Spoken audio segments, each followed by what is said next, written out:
ایک نوجوان جب ایک ہسپتال میں اپنے دوست کی تیمارداری کے لیے گیا تو اسی ہسپتال میں ہی لمبے عرصے سے چلنے پھرنے سے معذور، صرف سر کو ہلا سکنے کی قوت رکھنے والے مفلوج اپنے محلے کے اس بزرگ کے بستر پر بھی گیا تاکہ اس کی تیمارداری کر سکے۔ حال احوال اور خیر خیریت پوچھنے کے بعد اس نے بزرگ سے پوچھا، بابا جی، اس معذوری اور اپاہجی میں یقیناً آپ کے دل میں کوئی خواہش تو ضرور ہوگی۔ نوجوان کا خیال تھا بابا کہے گا، بیٹا میری خواہش ہے میں تندرست ہو جاؤں، چلوں پھروں، بھاگوں دوڑوں اور دنیا دیکھوں۔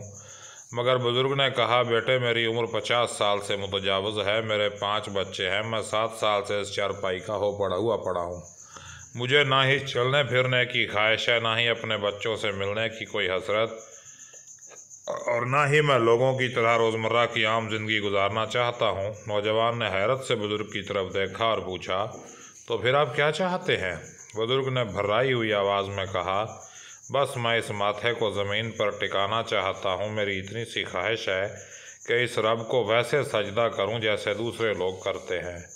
نعمتوں میں گھرے، خوشیوں میں مگن، بیماریوں، ورموں، زخموں اور دوائیوں سے محفوظ، پھر بھی ایسی ناشکری کہ رب کے حضور سر جھکانے کی فرصت نہ ہو، ہم اتنا ظالم تو نہ بنیں۔ اللہ پاک ہماری کوتاہیوں کو معاف فرما دیں اور نیکی کی توفیق اور سیدھے راستے پر چلنے کی ہدایت دیں، آمین۔